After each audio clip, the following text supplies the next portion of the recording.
नमस्कार बच्चों। उत्तराखंड सीरीज़ का आज हमारा है 84वां दिन। जैसा कि आप सभी जानते हैं, हमारे चैनल पे चल रही है उत्तराखंड जिला सीरीज़, जिस पर अभी हम वर्तमान में अपना अंतिम जिला चंपावत के बारे में पढ़ रहे हैं। कल भाग 1 में हमने चंपावत की बेसिक फैक्ट्स वाली इंफॉर्मेशन ली, उसके बारे में पढ़ा जाना। आज भाग 2 में इससे रिलेटेड जो भी परीक्षा में और प्रश्न बन सकते हैं उन पर हम बात करेंगे। सर्वप्रथम बात कर लेते हैं ऐतिहासिक पहलू पर कि इतिहास का भी कुछ पॉइंट जो क्या है चंपावत जिले से क्या है इम्पोर्टेंट है। तो जो चंपावत जिला है इसका पुराना नाम या मूल नाम क्या था? चंपावती। अब चंपावती नाम क्यों था? क्योंकि ये चंपावती और गढ़ की गाड़ नदी के संगम पे बसा हुआ शहर था। ठीक है। अब चंद वंश के जो संस्थापक थे सोमचंद, चंद वंश के जो संस्थापक थे सोमचंद ने चंपावत की स्थापना कब करी थी? 1953 ईस्वी में करी थी। और 1953 ईस्वी से 1563 ईस्वी तक ये नगर क्या रहा? चंद वंशी राजाओं अर्थात संपूर्ण कुमाऊं क्षेत्र की राजधानी रही, क्योंकि संपूर्ण कुमाऊं क्षेत्र में लगभग चंद राजाओं का ही क्या था? शासन था। तो 1953 ईस्वी से 1563 ईस्वी तक क्या है? चंद वंशियों की क्या थी? राजधानी चंपावत थी। उसके बाद ये शिफ्ट होकर कहाँ हो गई थी? 1563 के बाद अल्मोड़ा हो गई थी, जैसा कि आपको बताया हुआ है। फिर अगला पॉइंट जो जो इम्पोर्टेंट है फिलहाल वही देखेंगे। 15 सितंबर 1997 को चंपावत क्या हो गया? जिला बन गया। और इसका एक और प्राचीन नाम है, अगर कभी आ जाए कि कुम्मू। कुम्मू किस जिले का प्राचीन नाम है? या तो कुम्मू आएगा परीक्षा में या तो कुम्मू काली आएगा। ये किस जिले का प्राचीन नाम है पूछा जाएगा तो ये चंपावत का प्राचीन नाम है। और कुम्मू या कुम्मू काली क्यों कहा जाता है? क्योंकि बॉर्डर पे कौन सी नदी बहती है? यहाँ पे काली नदी बहती है, इसके कारण इसका जो प्राचीन नाम है इसको कुम्मू या कुम्मू काली कहा जाता था। तो ये क्या हो गए? ऐतिहासिक इम्पोर्टेंट पॉइंट्स हो गए। अब देखते हैं प्रमुख स्थल। हमारे चंपावत में भी क्या है? काफ़ी प्रमुख स्थल हैं, जिनमें सर्वप्रथम आता है पूर्णागिरि मंदिर। पूर्णागिरि मंदिर के बारे में हर किसी ने सुना है। ये क्या है? एक शक्तिपीठ है जो टनकपुर से क्या है 20 किलोमीटर की दूरी पर, यानी कि यहीं आसपास को क्या है पूर्णागिरि शक्तिपीठ है। और चैत्र नवरात्र में यहाँ पूर्णागिरि मेला भी लगता है। तो पूर्णागिरि मेला कहाँ लगता है? अगर परीक्षा में प्रश्न बनता है तो आपको पता है पूर्णागिरि मंदिर चंपावत में है, तो मेला भी चंपावत में ही लगता होगा। दूसरा आता है हमारा बालेश्वर महादेव। अब किसका मंदिर है बताने की ज़रूरत नहीं है, भगवान भोलेनाथ का मंदिर है बालेश्वर। शिल्पकला की दृष्टि से ये चंपावत जिले का क्या है? सर्वोत्कृष्ट मंदिर माना जाता है। और यह मंदिर समूह का निर्माण किसने कराया था? चंद राजाओं ने कराया था 1272 में, क्योंकि इस बीच किसका यहाँ पे शासन था? चंद राजाओं का ही शासन था, तो इसका निर्माण भी चंद राजाओं ने ही कराया था। अगला दर्शनीय स्थल लोहाघाट। लोहाघाट जो है वो लोहावती नदी के तट पर है। लोहावती नदी के तट पर स्थित है हमारा लोहाघाट। और जो महाभारत कालीन बाणासुर का किला था वो भी कहाँ है? लोहाघाट में ही है। बाणासुर का किला कहाँ आता है? बाणासुर किला भी हमारा लोहाघाट में पड़ता है। और माँ वाराही देवी मंदिर भी कहाँ पर है? लोहाघाट में स्थित है। तो अब बस शॉर्ट देखेंगे कि कौन कौन से प्रमुख स्थल हमारे चंपावत में पड़ रहे हैं। फिर अब लोहाघाट के बाद आता है हमारा देवीधुरा। यहाँ पे लिखूंगी मैं देवीधुरा। कुमाऊं क्षेत्र का ये क्या है? प्रसिद्ध स्थल है। इसे बाराही धाम भी कहा जाता है। और यहाँ की खास बात क्या है कि रक्षाबंधन में यहाँ आषाढ़ी मेला लगता है या बग्वाल मेला। अषाढ़िया पेपर में या तो अषाढ़ी मेला पूछेगा वो, या तो पूछेगा बग्वाल। दोनों एक ही मेले हैं, अलग अलग नाम है। बग्वाल मेला ये लगता है हमारे देवीधुरा बाराही धाम पे। और इसे क्या कहा जाता है, इस मेले में क्यों प्रसिद्ध है मेला, ये अपने पाषाण युद्ध के लिए, पत्थरों के युद्ध के लिए क्या है, प्रसिद्ध है। पाषाण युद्ध किस मेले में खेला जाता है पूछा जाएगा तो आषाढ़ी मेले या बग्वाली मेले में खेला जाता है। और वो कहाँ लगता है, चंपावत जिले में लगता है। अगला हमारा जो दर्शनीय स्थल है वो है बालेश्वर धाम। बालेश्वर धाम भगवान भोलेनाथ का ही मंदिर है ये भी।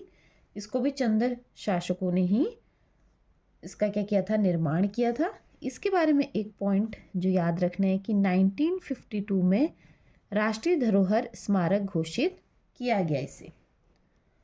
इसके बाद हमारा आता है ग्वाल देवता। ग्वाल देवता, गोलू देवता, भनरिया गोलजू, अलग अलग इनके नाम हैं। न्याय के देवता। कुमाऊं मंडल में सर्वाधिक पूजे जाने वाले ग्वाल देवता या गोलजू देवता, गोलू देवता जो पूजित हैं, उनका जो मूल निवास है वो क्या माना जाता है, चंपावत शहर का गौरिल चौड़ नामक स्थल माना जाता है। गौरिल चौड़ नामक स्थान इनका क्या माना जाता है, मूल स्थान माना जाता है। और ग्वाल देवता क्या है, न्यायप्रिय देवता है। ऐसा कहा जाता है कि अगर आपके साथ कहीं अन्याय हुआ है, और लोग बहुत मानते भी हैं कि जिसकी कोई फरियाद नहीं सुनता, आप ग्वाल देवता को अर्जी लगाओ और वो क्या है, सबसे जल्दी न्याय करते हैं। इनके दरबार में अन्याय नहीं होता है। फिर अगला आता है राजबुंगा किला। ये परीक्षा में पूछा हुआ प्रश्न है। राजबुंगा किला चंपावत में है, ठीक है। और इसका जो निर्माण है वो राजा सोमचंद ने ही इसका निर्माण किया था। तो राजबुंगा किला कहाँ पर है, ये हमारा चंपावत में है। इसके बाद दर्शनीय स्थल हमारा एक तो ये टनकपुर ही है। टनकपुर का प्राचीन नाम पूछेगा तो ग्रास्टिगंज है। अब इसका नाम टनकपुर क्यों पड़ा, क्योंकि 1890 में जब ब्रिटिशर्स यानी अंग्रेज यहाँ अंग्रेजी सैलानी लॉर्ड टलक आए थे और उनके साथ मंजर यहाँ आए थे। 2 लोग आए थे यहाँ, तो उनको यहाँ की खूबसूरती काफ़ी पसंद आई और उन्होंने यहाँ अपने निवास के लिए बंगले भी बनवाए बहुत सारे, ठीक है। तो लॉर्ड टलक के नाम पर पहले इसका नाम टलकपुर पड़ा। पहले नाम पड़ा टलकपुर, जो बाद में क्या हो गया, टनकपुर हो गया। तो ये भी क्या है, प्राकृतिक दृष्टि के लिए काफ़ी फेमस जगह है हमारे चंपावत जिले में। और एक और दर्शनीय स्थल पाताल रुद्रेश्वर गुफा। पाताल रुद्रेश्वर गुफा कहाँ है, तो ये हमारी चंपावत में है। अब इसके बारे में, ये गुफा कैसे खोजी गई, ये बहुत पवित्र गुफा है और इसकी खोज 1993 में की गई थी एक बालक के द्वारा। 14 वर्षीय बालक था जिसको सपने में माँ दुर्गा ने दर्शन दिए और बताया इस गुफा के बारे में। और वो बालक सुबह उठता है और सबको बताता है जो उसने सपने में देखा। बाद में जब यहाँ पे देखा गया तो यहाँ पे क्या मिलता है सबको, पाताल रुद्रेश्वर गुफा देखने को मिलती है। तो ये क्या है, काफ़ी दर्शनीय स्थल है चंपावत जिले का। इनके अतिरिक्त अब ये तो हो गए दर्शनीय स्थल। अब और भी दर्शनीय स्थल तो काफ़ी हो सकते हैं, लेकिन जो मेन इम्पोर्टेंट है वो तो मैंने आपको यहाँ पे एक बार समझा दी। इसके अतिरिक्त नदियों की बात करूँगी तो नदियाँ यहाँ पे, जैसे मैंने अभी लोहा घाट बताया, लोहावती नदी के किनारे पर लथिया नदी यहाँ पे आती है। काली नदी इसके बॉर्डर पे बह रही है। और बागेश्वर से आती हुई सरयू नदी, बागेश्वर अल्मोड़ा ये आ रही है हमारी सरयू नदी भी क्या है, एक प्रमुख नदी है चंपावत जिले में बहने वाली। तो मेनली आपको रखना है कि लोहा घाट का पूछ सकता है किस नदी के किनारे पर है, लोहावती नदी। और बॉर्डर पे तो आपको नदी तंत्र भी पढ़ाया है। और यहाँ पे मैंने बताया कि कुम्मू या कुम्मू काली किसके हिसाब से इसका पुराना नाम है, काली नदी के होने के कारण इसका प्राचीन नाम कुम्मू या कुम्मू काली कहा जाता था। तो काली नदी भी बहती है, लथिया नदी और सरयू नदी। इनके अतिरिक्त अब पहाड़ हैं तो क्या है, छोटी मोटी अन्य नदी गाड़ भी क्या है यहाँ पे बहते होंगे, जैसे कि एक चंपावती नदी, जैसा मैंने आपको स्टार्टिंग में बताया, वो भी बहती है यहाँ पे। इन सब के अतिरिक्त दो ताल हैं यहाँ पे, ताल पूछ सकता है। एक तो हो गया हमारा श्याम ताल, इसके किनारे पर क्या है, स्वामी विवेकानंद आश्रम भी स्थित है और ये अपने झूला मेला के लिए प्रसिद्ध है। श्याम ताल, इसके पास ही लगता है झूला मेला। इसके अतिरिक्त दूसरा ताल है झिलमिल ताल, ये आपको पता होना चाहिए। तो परीक्षा दृष्टि से क्या है, जो जो इम्पोर्टेंट हो सकता था वो मैंने आपको करवाने का पूरा प्रयास किया। चंपावत ज़िला काफ़ी छोटा ज़िला है क्षेत्रफल के हिसाब से भी, तो जो इतना भी इम्पोर्टेंट था वो सब मेरा पूरा कराने का प्रयास रहा। बाकी जो ऐतिहासिक पहलुओं पे बात है, डिटेल में जब उत्तराखंड का इतिहास स्टार्ट होगा वहाँ पर एक एक पॉइंट पे बात करी जाएगी। मैंने आपको हमेशा बोला, यहाँ पे मैंने आपको सिर्फ बता दिया कि हाँ सोमचंद जी ने इसका स्थापना करी। अब अतिरिक्त गहराई में इतिहास आपको उत्तराखंड के इतिहास में देखने को मिलेगा। अब एक नज़र में आज जो पढ़ा वो नोट्स भी देख लेते हैं।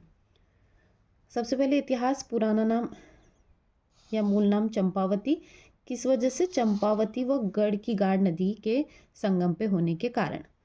चंद वंश के संस्थापक सोमचंद ने चंपावत की स्थापना 1953 ईस्वी में करी थी। ये इम्पोर्टेंट पॉइंट है, इसको आप नोट डाउन ज़रूर करेंगे। फिर 1953 ईस्वी से 1563 ईस्वी तक यह नगर चंद्रवंशीय राजाओं अर्थात संपूर्ण कुमाऊं क्षेत्र की राजधानी रही।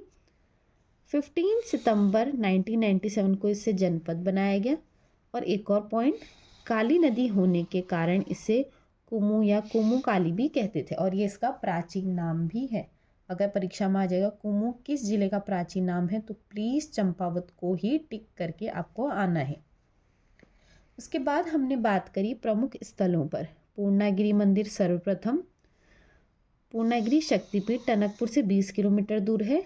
चैत्र नवरात्र में यहाँ पूर्णागिरि मेला लगता है, ये बात आपको पता होनी चाहिए। अगला है बालेश्वर महादेव। शिल्प कला की दृष्टि से जिले का सर्वोत्कृष्ट मंदिर है ये। यह मंदिर समूह का निर्माण 1272 में चंद राजाओं ने कराया था, क्योंकि उस समय क्या था, चंद राजाओं का ही क्या था यहाँ पे शासन था। अगला चंपावत का जो दर्शनीय स्थल है वो है लोहा घाट।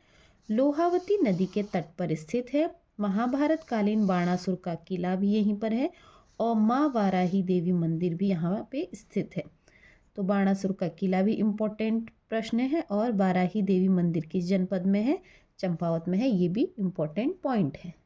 उसके बाद हमने जो अन्य बिंदुओं पे बात करी, देवीधुरा कुमाऊं क्षेत्र का प्रसिद्ध स्थल है।